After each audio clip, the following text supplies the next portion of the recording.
Ikaw ay mahalaga sa akin.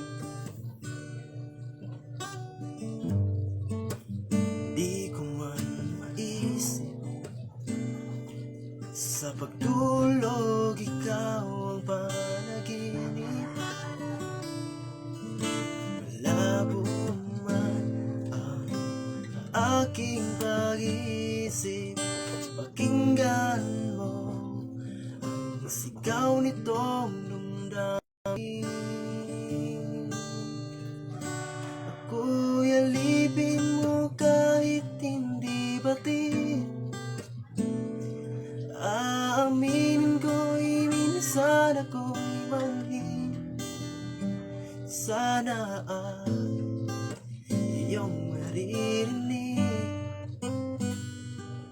Sa iyong yakap ako'y nasasapi, pagkat ikaw lang ang nais makatabi. Malamig o